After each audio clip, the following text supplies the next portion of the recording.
Yo, what's good, everybody? It's your boy Durag D. Thank you for joining me on Dudes in Love with Football, the DILF podcast. It's a long time coming, man. I'm extremely excited and blessed to be bringing y'all this episode. Man, this is like 2 years in the making, bro. I should have been started a podcast about football. Football is 95% of my life, and the other 5% is just being tall and black. So I don't have much of a personality, but I will let you know that my favorite 2 seasons by far, man, hoodie season, football season, and they go together. So the rest of the year I'm depressed, but football season, hoodie season, that's me. Now, this episode is probably going to be by far the most boring, just because it's going to be about just my personal football journey, how I fell in love with the game, my playing career, stuff like that. But, I mean, we'll talk everything football here from lines, bets, slips, fantasy, just any topic, news, topics, just any type of football entertainment, any type of football news, anything like that. This will be where you can catch it. So let's get right into my football journey. So I actually started playing when I was about 8 years old, and I kid you not, I don't know if you guys have ever seen the Friday Night Tykes show on Netflix, but we should have been on there, bro. No cap. Like, I mean, it's weird to say like an 8 year old team was stacked, but our team was stacked, bro. Like 8, 9, and 10, we never lost a game. And I'm not even talking about never lost a game. A lot of people weren't even scoring on us. Like 42-0, 28 nothing, 35 nothing, 56 nothing. I mean, we were just smashing teams left and right, 8, 9, and 10. And like I was a starter both ways. I've always been tall. So back then I was offensive and defensive lineman when I was 8, 9, and 10, and never lost a game. Barely got scored on. I started both ways, and it was super fun. That's how I fell in love with the game, because winning is super fun whether you're a part of it or not, for real. But uh, so my my 8 year old year when I was 8, we won every game, won the Super Bowl. Came back my 9 year old year and did the same thing, won the Super Bowl. Then we actually got invited to nationals in Florida. I'm from the Midwest, so we went down to Florida, and this was when we faced our first little piece of adversity, I guess you could say. So we played 2 games. The first game we played this team from Chicago, right? And they had this huge kid, man. He was just ginormous. He was super tall, super fast. And back then, we never passed the ball. If it was 3rd and 18, we were handing it off. We were running the ball. We just didn't pass, because I don't know how many 8, 9, 10 year old teams are passing the ball a decent amount. So this was the first team we played that like actually passed consistently, and they were doing this little pop passing. He played tight end, and we were getting killed at halftime. It was 21-0. We were down. And this was the first time we had ever been losing, especially like at halftime. And man, we got to halftime. We're sitting there crying our eyes out, bawling. Oh, we're gonna lose. I can't believe we came to Florida for this. Blah blah blah. And our coach came in, RP Coach Smokey, man. He came in. I don't know what he said. I don't know what he did. But we came out that second half like gangbusters. Came out, and they couldn't stop us. And they couldn't do anything on offense after that. And we ended up winning 28-21. And then we moved on to the finals. Played this team from Florida, and we smashed them. It was like 42-14 or something like that. Beat them, got our trophy, and we got up out of there, man. We took over Florida, came back home. The next year we were 10, did the same thing all over again, never lost a game, and won the Super Bowl again. But when I was 11, I didn't play, right? Because we had to do a weigh-in, and I missed the weigh-in. And since I missed the weigh-in, I couldn't play the season. So my 11-year-old year, I took a break, and then I turned 12, and now I'm in middle school at this point. So I'm like, let me just play for my middle school team, because, that's where all my friends are playing, the kids that I spend the most time with, have classes with, et cetera, et cetera. So I joined that team. Worst decision I've ever made in my entire life. Actually, that's a lie. I had a ton of fun, but I went from winning every game to losing like 90% of our games. If we played 10 games, we'd probably win like 3. My 7th grade year when I was 12. And that was tough, man. Going from winning almost every game you play, knowing you're going to win every game you play, to knowing you're gonna lose every game you play. Like, what are we practicing for? Why? Like, everything started to feel like a little bit of a waste of time. And then that's when I kind of realized I went from being a starter on both ways on a excellent team, an elite team, to being like the guy on a really bad team. And I still played both ways. I was still a lineman because I was tall and I was skinny. And I honestly, I'm not gonna lie to you, I was not fast. I've never been accused of being fast, and I wasn't the most coordinated person back then either. So line probably honestly was the best position for me for real, so I didn't embarrass myself. But so seventh grade year, we won like 3 games. Man, it was hard. It was hard, man. Like, cause I'm the type of person when I lose, I'm in such a bad mood. Don't talk to me after we lose, bro. Like cheerleaders, my family would come up. Oh, good game, good game. Yeah, no, we lost. And that would just be right. Yeah, we lost. Yeah, how good of a game was it if we just got beat by 40? You know what I'm saying? Like, is it really a good game or not? But I always had dreams to play college ball. I always had dreams to play NFL. So, it was always football for me. And it was something that I loved to do. But losing definitely made it harder. It made it less something I loved for sure. So then, 8th grade year, I played the same middle school. But this is when I switched positions. I switched positions from offensive line to receiver. I know, like, that's like the weirdest transition ever, going from blocking people to catching touchdowns. Is actually kind of wild. But I finally got tall enough and I guess skinny enough to where, like, I just couldn't play line anymore. I didn't even want to anymore. I never thought I was going to be a lineman. I'm not fat. Like, I'm athletic. I should have never really been a lineman. But I started playing receiver 8th grade year, and that's when I really had fun. Like, hearing people cheer for you and catching touchdowns, there's like no better feeling that I've ever felt my entire life than catching touchdowns, making highlights, all that good stuff. Playing with my friends, man, like my closest friends were on my team. That's probably what made losing less bad. Like, I don't even know how to say it, but like having the homies around made it so much more fun. We could joke on the sideline. We could do whatever after the games, after practice. We carpool all the time. Our parents were cool, man. It was just a great time to be around the guys all the time. Like, we went to school together. We hung out together, played football together. Like, we probably couldn't have been any closer. We spent so much time together as well. I just wish we would have won more. It probably would have made the memories so much more sweeter. But 8th grade year, I really became I don't know if I was a better player, but since I was playing receiver, it was more noticeable, my impact on the game. Because, I'm catching first downs, catching touchdowns, making blocks, whatever the case may be. And then I really understood what it was like to kind of be like a big fish in a small pond. Like, this team is garbage, but I'm the best player on it, or at least top 3. We had a couple other good players, but I was a big fish in a small pond for a little while there. And then after I moved school districts from middle school to high school. So I actually went to a private high school for my freshman year. I went to 2 different high schools. My first high school I only went to for my freshman year, and this team was even more stacked than my 8, 9, 10 team. Like, it was ridiculous, especially at my position. There's just one guy, dude. Like, it was absolutely wild. A dude was, as a freshman, I looked at him and I was like, this dude's going to the league, bro. Like, he just looked different. His calves were ginormous.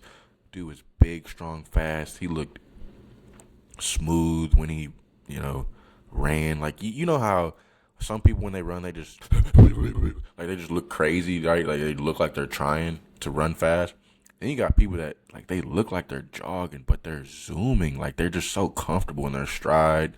He was that type of guy. Like, he was one of those guys, everything he did athletically, he was good at. He was a good basketball player. He ran track. He played football, obviously. And he ended up being one of the best receivers in the nation, and he actually went to Ohio State on scholarship. So he was by far the best athlete I've ever seen with my 2 eyes. And he was there in my grade. We had another guy come after freshman year. He also played receiver and corner at Ohio State on scholarship. So our 2 best receivers at my position went to Ohio State. Then we had 2 other guys go D1 at my position. So I mean, we had four D1 players at receiver alone, and that team was stacked. They went to state 3 times and won twice. So they were stacked. They were one of the best teams in the state for sure. And I wish I would have stayed because looking back at it, I hated a lot of the private school etiquette, stupid rules. Like if you got caught on your phone, it was like a $20 fine and 2 detentions. Like it was actually crazy. Like some of the stuff was so stupid. But looking back, if I would have stayed, I truly believe that would have been the best thing for my playing career. I probably would have got way more exposure to coaches because, I mean, if Ohio State's coming to see this guy, they would have seen me too if I would have made plays, you know what I mean? And not only that, but to learn from those type of guys, to see what kind of work they're putting in, see what kind of workout regimen they're doing, see how they're taking care of their bodies, how serious they take the game. It no question about it. I think I could have easily been a D1 player, no question. So after I transferred to there, I went to a public school, and this was when I realized I wasn't nearly as good as I thought I was. Because even at my first school, I was like, like we had all those players that were playing over me, but I still was just I felt like I was good. It was just I wasn't as good as them. You know what I mean? So then I got to my second school as a sophomore, and they all heard, oh, we're getting this transfer from this private school, and they just went to state and won, and blah blah blah. Oh, this dude must be like that. So I get there, and expectations are through the roof. I was just an average player. Like I felt like I disappointed everybody low key. They thought I was going to come in and change the program or something, and I just came in and was average. My sophomore year wasn't nearly as good as I thought I was. Played JV, and this is when I realized, because we had sophomores, dudes in my grade that started on varsity, that played varsity, so the opportunity was there. I just wasn't good enough, quite honest with you. And so I played JV, and that was that. Now this second high school I played for, now when I was 8, 9, 10, we were elite. My middle school, we were god awful. My first high school was elite. Then I get to my second high school, it was the absolute definition of mid. We beat the bad teams and lost the good teams. We were just completely mid. And my sophomore year, I was absolute dog water. I was trash. And, I honestly got made fun of a lot my sophomore year for not being great. Because I really think it was because of expectations. People heard private school transfer, and they thought I was going to be like Calvin Ridley, Julio Jones or something. Like they thought I was going to come in there and dominate, but that's just not what happened, unfortunately. So then my junior year comes around, and summer camp comes, and I'm hooping, bro. I'm out there doing my thing. I'm routing people up, making nice plays, being one of the best receivers on the team. So coach comes up to me, he's like, "Hey, bro, I see the work you putting in, bro. We're gonna have to get you the ball this year, man. Like you doing your thing, bro. I think you really help the team out." So I'm like, all right, man, let's do it, bro. Like, hey, I'm trying to go to college on the Scally. You know what I'm saying? I need the film. I need the clips. So first game come around, bro, I barely play. I'm like, whoa, hold up. You was just telling me all about how you was glazing, bro. It's like I'm a straight Krispy Kreme glazing, bro. I'm like, you was just talking about how I'm a playmaker. You got to get the ball in my hands. I'm going to help the team, all this, blah, blah, blah. Then we get to the game, and it's just a whole different story, bro. Like, actions speak louder than words, man. And his actions told me I'm not that valuable to the team. And that's fine. I got no problem with that as a junior. But if I'm not going to play on varsity, at least let me play on JV. Let me get some reps. But then you're going to tell me I'm too good for JV, but I'm not going to play on varsity either. So, like, I feel like I'm wasting my time practicing if I'm not going to be playing on JV or varsity. And I feel like a lot of kids experience that, like that tweener stage as a junior where it's like, I'm too good for JV, no question about it. I would just absolutely dominate on JV. But on varsity, I'm just a guy. Like, I don't know. So after the first game, I was like, hey, bro, like, talk to me, because if I'm just going to be wasting my time not playing games, let me quit. Like, ain't no reason for me to be playing, going to practice, putting in all this work, and I'm not going to be getting no PT. So after that first game, second game, I was playing way more. I was rotating every series, so I was basically a starter. And honestly, I ain't even deserve it. I thought I did, but I was garbage still. Like, sometimes I go back and I look at my junior year highlights, and I'm like, bro, this dude looks so uncoordinated. This dude is so uncoordinated. This dude looks like a clunky robot running. He can't catch. He can't do nothing, bro. Like, man, I was horrible, and I got made fun of, bro. People just call me Butterfingers. I kid you not, bro. Like, man, it was tough times, man. I'm not gonna lie. Bullying is motivation. At least it was for me. Cause man, after junior year, I started to get this realization that, bro, like, I got 1 year left to get scholarships. I can't pay for college. I really can't. I can't afford college. So this is my only opportunity is to play ball, and I wanted to keep playing because that was what I love to do. So, man, when I say I thought I was working hard those previous years in the summer, working out, going to the field, running routes, whatever the case may be. But junior year to senior year, I really put in work. Like, I was hitting the weight room. I was going to summer camps. I was working out with former NFL players. I was working out with anybody I could, really, for real. Any chance I got, I was putting in work for real. Like, I wasn't gaming, I wasn't going out, I wasn't doing none of that. It was straight work session. And I went from the end of my junior year being complete trash, having no college exposure, to before my senior year even started, I had my 2 offers and I was ready to go to college for free. And let me give y'all some game. I'm gonna give y'all some game right here, right now. This is the easiest way to get scholarships. I'm gonna tell you. If you are in a high school, right? Let's say you're a junior, and you got a couple seniors that go on to play college ball. Let's say you're a junior and you play receiver, and you got a teammate that goes to I don't literally any college. Let's say Georgetown. You email Georgetown. You email their position coach, their head coach, their recruiting coordinator, whoever you can find, and you say, "Hey, my teammate Timmy, he just got up there, man. Me and Timmy we used to work out all the time, kick it, man. I would love to reconnect with him and see if we can make plays together at Georgetown, whatever the case may be." Because basically, you're saying if you think he's good enough to come play with y'all, I work out with the dude all the time. Like, why wouldn't I be good enough? And it's an easy way to get schollies, man. I'm telling you, that literally happened for me. My first offer was from a school that a guy that was a grade ahead of me went to, and that I emailed, and I got in constant communication with. I went to a few of their camps, and I got offered at one of their camps, man. And that feeling, I ain't gonna lie to you, outside of catching touchdowns, there was no better feeling in my entire life than getting my first offer. Hearing a head coach tell me, "Man, we think you're the best receiver we've seen all summer," whether it was true or not, I'm gonna take it as truth because they offered me a scholarship on the spot. So, I mean, it had to be close to the truth. Right in front of my mom, too. My mom's right next to me. And just the validation, like, man, all the hard work had finally paid off, man. It was just a blessing, man. And I couldn't stop talking about it. Like, we were driving home from the camp. I'm like, "Mom, that really just happened." Like, we were right there together sharing a moment, man. It was a moment I will never, ever forget. Hearing the coach say, "Man, we think you're the best receiver we've seen. We would be honored to have you come play for us, man, and we would love to extend you a scholarship offer." Man, no better word spoken. Nothing compares to that moment. So I get my 2 offers before my senior year, and I feel like low key that made me a little complacent because I was like, I mean, college is free now. That was my goal. Now I'm an LSU fan, so that was always my dream school. I've been an LSU fan probably since I was like 12.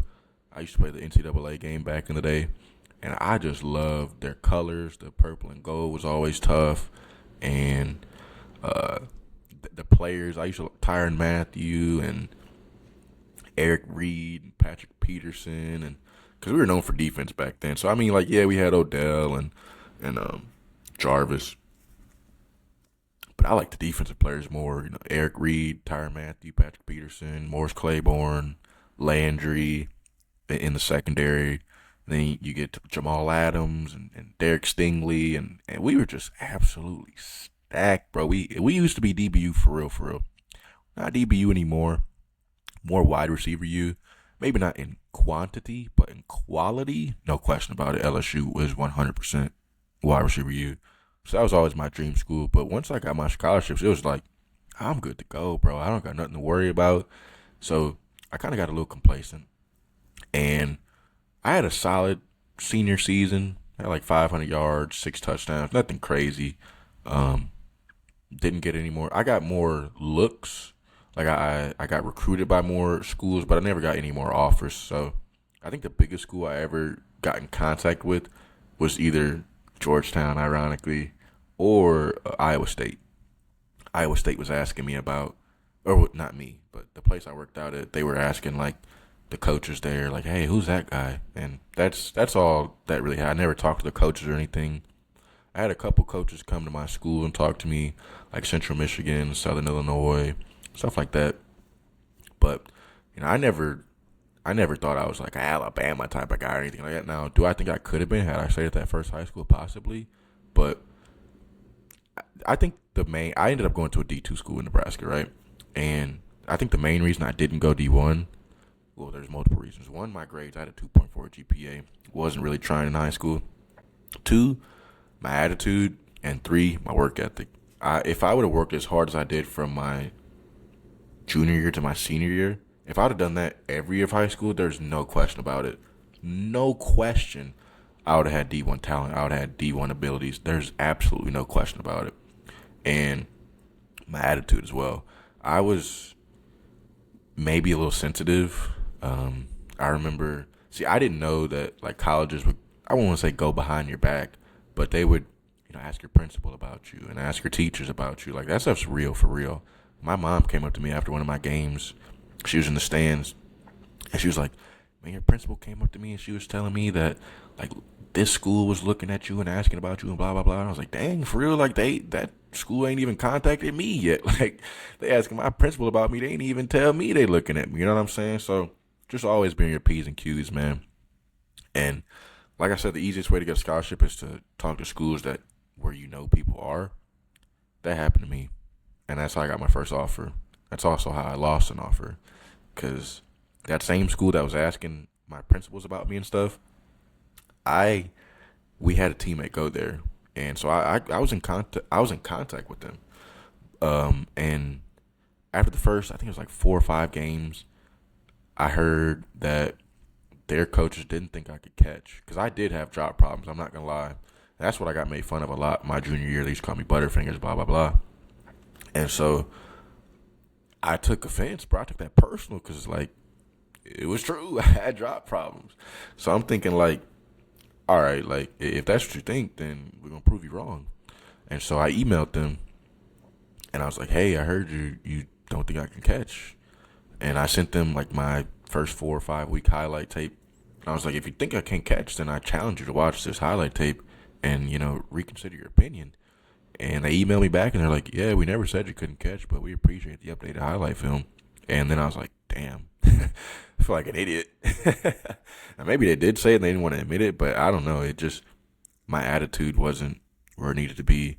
Needed to be more humble. And then, so, I played my senior season, had a solid year. I ended up going D2 to that school in Nebraska.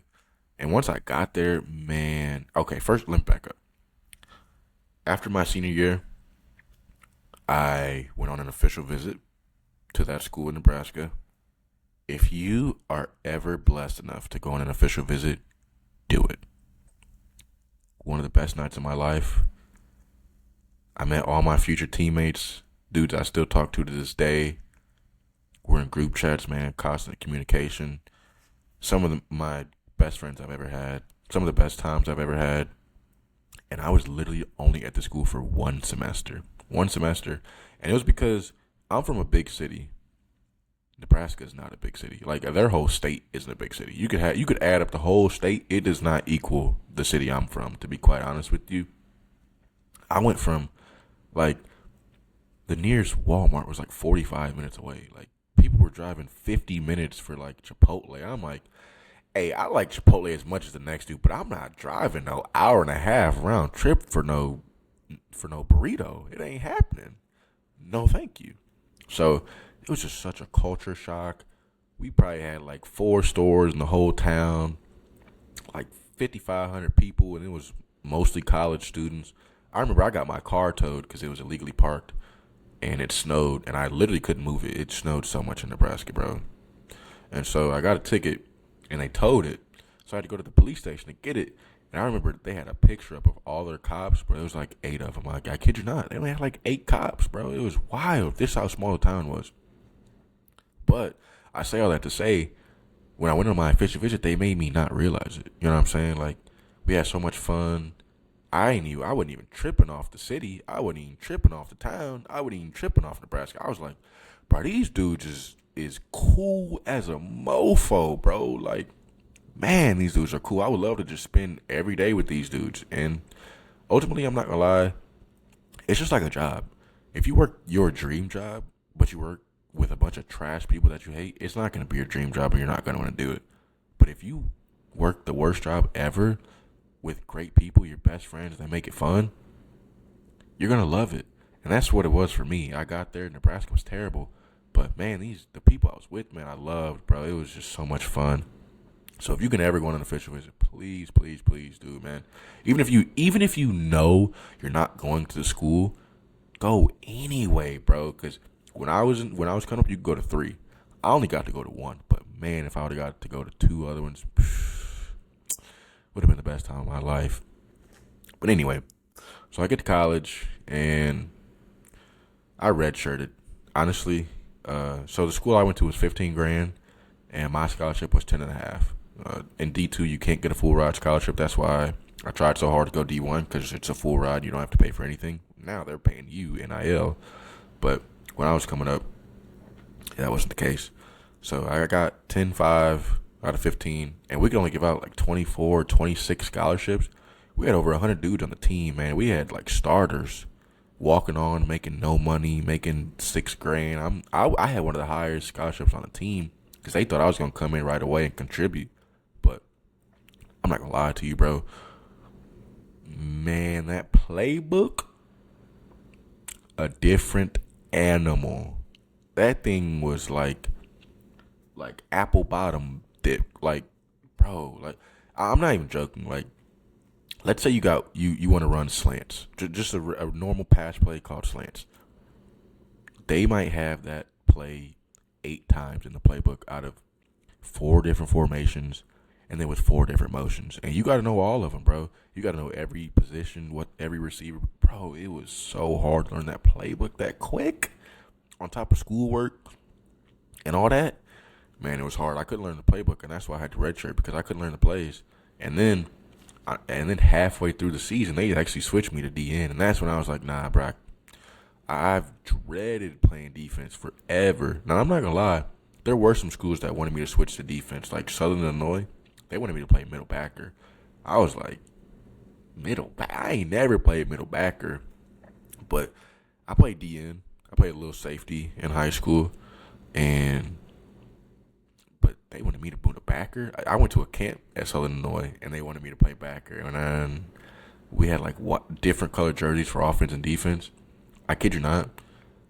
I was struggling so much on the linebacker side. I was like, nah, bro, let me go play receiver there. That's all I know. That's all I knew at that point. I ain't never played backer. So I was the only dude in a defensive jersey catching tutties.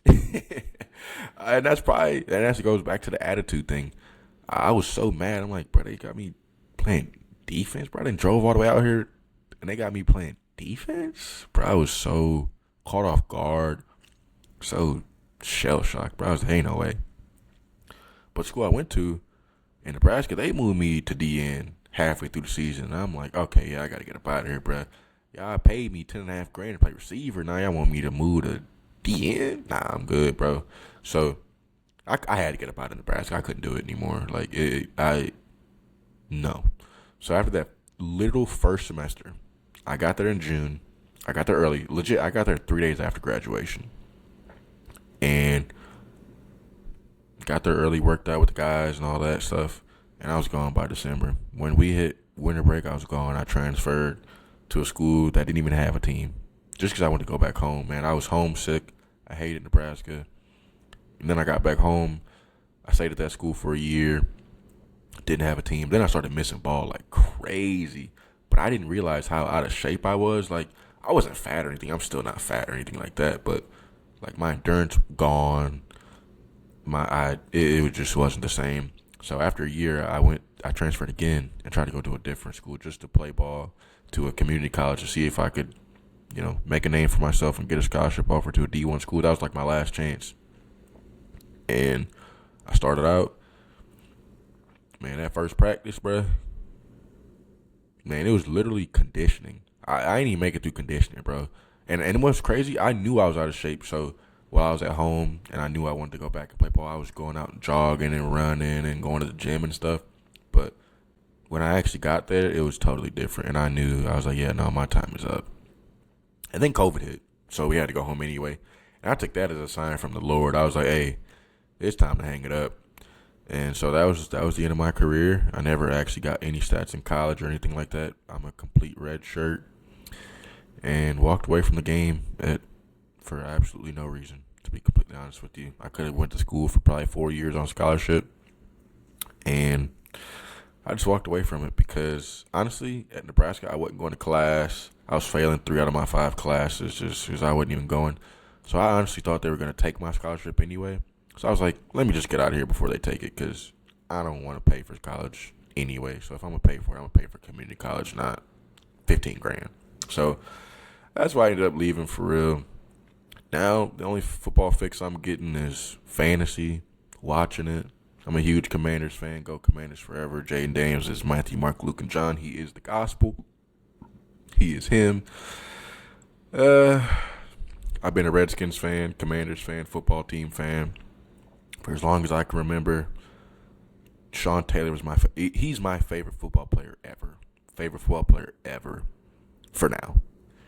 Because Jaden Daniels is coming, bro. He's coming. Like I said, bro, I'm an LSU fan and I'm a Redskins fan. So, like, I get to double root for him. It's crazy. Like, rooted for him at LSU. I actually watched him play in person when he was at LSU. Man, it was just absolutely magical. Him, Malik Neighbors, Brian Thomas Jr., bro, they were just stacked offensively. And he was a guy, I remember all the way back when he was at Arizona State and they beat Justin Herbert in Oregon. I was like, this Jaden Daniels dude, bro, like, if we can get him in a couple years in the draft, bro, like, he could be that guy. And then he kind of fell off at ASU, and I was like, bro, we could definitely get him late in the draft now. Like, then he get to LSU, and he was solid the first year, but not great. And I was like, bro, this Jaden Daniels dude, like, he's athletic, he can throw, bro. Like, I always felt like he was a sleeper. Then he went dummy his last year at LSU, won the Heisman, and I was like, man, we got the number 2 overall pick. Caleb Williams going 1. We got the chance to get him. And we got him, bro. He's my hero, 100%. He's literally changed my life. So, anyway, that's enough for story time. I'm sorry about the whole boring spiel and everything. Stuff that we'll probably get to in the next couple episodes. I don't even know how often I'm going to be doing these, maybe a couple times a week. But season's right around the corner, man. I'm so excited. I told y'all, man. Hoodie season, football season, my favorite 2 seasons by far, not even close. And, man, they coming. I think week 1 is in like 40-something days, man. Like, it's coming, bro. So I really got to get on the grind, on the pod, start getting these episodes out for y'all, man. But stuff y'all could look for. This was my personal football journey. Next episode will probably be my favorite storylines for this season, stuff I'm looking forward to, stuff I'm excited to see this year. They're going to be ranking NFL divisions. There's 8 divisions, 1 through 8. It'd be tough, man, because I think the league's only getting better, man. Like, there's not a lot of, like, straight up trash teams. Everybody's talented these days, you know what I mean? So, be ranking divisions. Then we'll talk about what we learned from 2024. Because we learned a lot, man. Jaden Daniels is top 5. The Eagles are absolutely stacked. The Cowboys need Dak. We learned a lot. The Broncos might be back. The Chiefs might be vulnerable. Can anybody beat them in the playoffs, though? Like, we learned a ton. Running backs are back. Running backs are valuable again. Learned that. So, there's a lot of stuff we learned, so we'll get to that. Then we're top 10 underrated players. And I'm not talking A.J. Brown. Oh, no. I'm talking deep sleepers, like people you might not even know who they are. So, we'll get true underrated players in that video for sure. Then we'll do race to the number 1 pick, who I think will get the number 1 pick. Because like I said, I don't think the league is like, there's not a lot of really bad teams anymore. Like, every team has talent for sure. So, I mean, I didn't think the Titans would get the number 1 pick this year. I really didn't. I didn't think it would be the Titans. So, it was maybe the Browns. I didn't think the Jags would finish as bad as the Jags finished. I didn't think the Raiders would be as bad as they were. Stuff like that. So, race the number one pick. Then we'll do players and coaches that are on the hot seat that could be on the move. Because, man, even though the league is talented, I feel like the league has less patience than it ever has. You have one bad year, they ready to get you up out of there, bro. Whether you're a player or a coach. People are ready to judge you after a year. Like Jaden Daniels.